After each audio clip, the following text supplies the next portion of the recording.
آج میں اپنی بیوی کا حلالہ کروا رہا تھا، لیکن میری بیوی تو بہت خوش تھی حلالہ کرنے کے لیے۔ اس نے خود ہی مجھے ہاتھ سے پکڑ کر مجھے کمرے سے باہر نکالا تھا۔ میرے ہی بھائی کو اندر لے جا کر بولی لائٹ بند کر دو۔ یہ سن کر میں حیران ہو رہا تھا۔ میں باہر ہی دروازے کے پاس ٹہل رہا تھا اور صبح ہونے کا بے صبری سے انتظار کر رہا تھا، کیونکہ میں غصے میں آ کر اپنی بیوی کو طلاق دے دی تھی، مگر اب پچھتا رہا تھا اور چپکے سے بیوی کا اپنے گونگے بھائی کے ساتھ حلالہ کروا رہا تھا۔ اسے میں نے وعدہ لیا تھا کہ صبح ہوتے ہی میری بیوی میرے پاس ہونی چاہیے۔ اس نے بھی حلالہ کے لیے خوشی خوشی مان گیا تھا۔ مجھے یہ بات بالکل بھی سمجھ نہیں آ رہی تھی کہ یہ دونوں حلالہ کرنے کے لیے اتنے زیادہ خوش ہیں۔ اب باہر کھڑے ہو کر میری بے چینیاں بڑھ رہی تھی۔ میں رہ کر اپنے شادی کی رات کو یاد کرنے لگا، جس دن میں نے اپنا سارا حق وصول کیا تھا۔ اب مجھے اپنی بیوی کو طلاق دے کر بہت زیادہ پچھتاوا ہو رہا تھا، کیونکہ میری بیوی بہت ہی زیادہ خوبصورت تھی۔ اسے جو کوئی بھی دیکھتا اس پر فدا ہو جاتا۔ یہ دیکھنے میں تو تازہ جوانی میں تھی۔ اس کا باڈی لیول بھی بہت اچھا تھا۔ اب مجھے خود پر بہت زیادہ غصہ آ رہا تھا کہ کیوں میں اسے طلاق دی۔ اب حلالہ کے لیے کسی غیر مرد کے پاس اسے بھیجنا پڑا۔ اب میں یہی سب باتوں میں گم تھا کہ اتنے میں ہی مجھے اپنی بیوی کی عجیب چیخ سنائی دی۔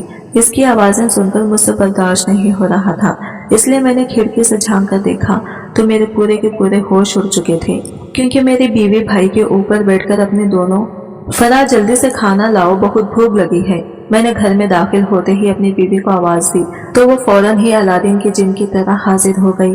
آ گئے آپ؟ وہ مسکراتے ہوئے بولی تو میرا دل جل کر خاک ہو گیا۔ نہیں، ابھی وہی ہوں۔ اسے شاید میرا طنز سمجھ نہ آیا تھا، تبھی وہ پھر سے مسکرا دی اور فوراً ہی باورچی خانے کی جانب چل دی۔ یہ کھانا بنایا تم نے؟ کتنا عرصہ ہو گیا تمہیں؟ آج تک کھانا بنانے نہیں آتا ہے؟ میں نے منہ میں پہلا نوالا رکھتے ہی اپنی بیوی سے شکوہ کیا تو وہ حیران نظروں سے مجھے دیکھنے لگی، مگر آج تو گھر میں سب کو ہی کھانا بہت پسند آیا اور امی نے تو تعریف بھی کی تھی، حالانکہ وہ بہت کم کھانے کی تعریف کرتی ہے۔ میری بیوی حیرانی سے بولی تو میں نے کھانے کی ٹرے اٹھا کر دور پھینک دی۔ تمہیں کیا لگتا ہے میں بکواس کر رہا ہوں؟ کھانے میں اس قدر مرچی ہے کہ منہ میں رکھنا ہی مشکل ہے۔ میں اپنی بات کو سچ ثابت کرنے کے لیے مزید عیب تلاش کرنے لگا تو وہ چپ چاپ ٹرے اٹھا کر باورچی خانے میں چلی گئی۔ میں ایک وقت کا کھانا کھانے آتا ہوں، وہ بھی بدمزہ بنا کر سامنے رکھ دیتی ہے، نہ جانے سارا دن کرتی کیا رہتی ہے۔ میں بڑبڑاتا ہوا واش روم میں گھس گیا۔ میرا نام شوکت ہے۔ میرے ابا ایک پڑھائی تھے جو لکڑی کا کام نہایت نفاست سے کرتے۔ گھر کی قریبی مارکیٹ میں ابا نے اپنی ایک دکان کھول رکھی تھی، جہاں بیٹھ کر ابا فرنیچر تیار منافع ہوتا گھر کا کام کرتے اور بیچ دیتے۔ ابا کو اس کام میں مناسب مینار لہذا پیسوں کی گزر بسر اچھے سے ہو جاتی۔ ویسے بھی گھر میں افراد بھی کم تھے، کبھی تنگی نہ ہوئی۔ میرے ماں باپ دونوں ہی سادگی اور خناخت سے پسند تھے۔ گھر میں ایک میں ہی تھا جو اماں ابا اور چھوٹے بھائی سے مختلف تھا۔ ہم دو ہی بھائی تھے۔ میرا چھوٹا بھائی پیدائشی طور پر گونگا بہرا تھا، لہٰذا بچپن میں تو اسے، جبکہ بڑا ہونے کے بعد ہمیشہ مجھے ہی گھر میں اہمیت دی جاتی۔ باہر کے سودے سلف لانے سے لے کر گھر کے ہر چھوٹے بڑے فیصلے میں اماں ابا میری رائے کو بے حد اہمیت دیتے۔ اماں ابا چونکہ خود پڑھے لکھے نہ تھے، لہٰذا وہ ہر بات میں مجھ سے مشورہ لازمی طلب کرتے اور میں اپنی سوچ اور سمجھ کے مطابق انہیں مشورے سے نواز دیا کرتا۔ بچپن کا وقت تو اچھا گزرا، مگر لڑکپن میں ہی مجھ میں خود پسندی اور تکبر ابھرا تھا۔ میں گہر کی ہر چیز اور حتیٰ کہ انسانوں کو بھی اپنی دسترس میں سمجھنے لگا۔ میں اماں کو بتاتا کہ گھر میں آج کیا بنے گا۔ اول تو اماں میری خواہش کو سرفراز رکھتی اور اگر کسی وجہ سے وہ چیز نہ بنا سکتی جو میں طے کر گیا تھا تو میں گھر پہنچتے ہی طوفان مچا دیتا۔ اماں ابا میرے غصے سے ڈرنے لگے تھے، جبکہ میرا چھوٹا بھائی بھی مجھ سے خائف رہتا۔ وہ خود تو گونگا بہرا تھا، مگر میرے غصے کو اچھی طرح سمجھتا تھا۔ مجھے جب بھی غصہ آتا میں اس کو بلا وجہ ہی پھنسوا دیتا اور اماں سے اچھی خاصی ڈانٹ پڑواتا۔ اسے اماں کے الفاظ تو سمجھ نہیں آتے تھے، مگر اماں کی چڑی بھویں اور اشارہ وہ بخوبی سمجھتا تھا۔ وہ اتنے سے بات پر اداس ہو جاتا اور سارا دن چپ چاپ اپنے کمرے میں گزار دیتا۔ میں اس بات پر مطمئن رہتا کہ اب کم از کم یہ میرے سامنے مقابلے کی جرات نہیں کرے گا۔ رفتہ رفتہ اماں ابا اور چھوٹے بھائی بشارت پر میرے غصے کا روب بڑھتا گیا۔ میں کچھ اور بڑا ہوا تو میرا غصہ کم ہو گیا۔ مجھے اتنی سمجھ آ گئی تھی کہ ہر بات میں غصہ کرنا مسئلے کا حل نہیں ہوتا، مگر پھر بھی میں اماں ابا کا اتنا فرما بردار نہ تھا جتنا مجھ سے چھوٹا بشارت تھا۔